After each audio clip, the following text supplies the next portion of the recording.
Yo siempre quise tener como una experiencia como en un laboratorio y casi no era un fan de ciencia, pero después estando aquí realmente me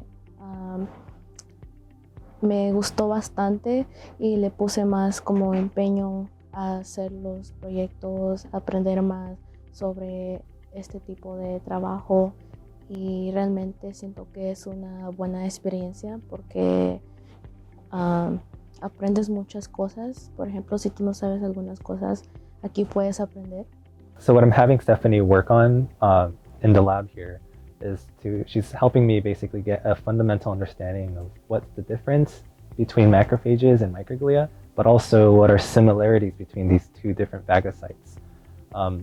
And the way that we're doing that is studying their proteomes. So we've been doing some proteomics on cell lines that model microglia and macrophages, but also studying the ways that they eat these target particles that we've been making in the lab in phagocytosis assays. So we've been giving these two different cell lines, basically these fluorescent beads, and Stephany has been studying how these two different phagocytes, macrophages and microglia, basically eat these target particles.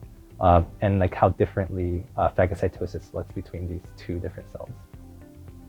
Siendo esto es algo muy como importante para la carrera que yo quiero agarrar y por eso estoy como aprovechando esto para tener una buena experiencia. Así en el futuro ya la ciencia ya no se me va a hacer muy difícil porque sí es difícil. Bueno, para mí es difícil, siento que esto es una buena oportunidad.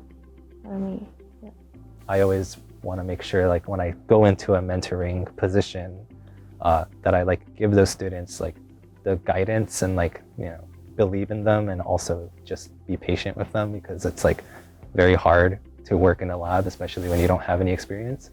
But also it's even harder when you come from a background that has been historically excluded from these kinds of environments. So I think just like giving them the support that they need and giving them the guidance they need, and then helping them, reach their full potential. It's like all I ever want to do whenever I mentor someone. Creo que después de esto, creo que tal vez sí siga haciendo ciencia, porque antes como no estaba tan motivada de hacer ciencia, lo miraba como muy aburrido, pero y ahora que estoy trabajando aquí en laboratorio, wow, es muy interesante, aprendes muchas cosas y siento que sí es algo que quiero seguir haciendo y porque también estoy pensando agarrar otra carrera que es la APC de ciencia, pero siento que esto me va a ayudar también a mí para la carrera que yo quiero agarrar.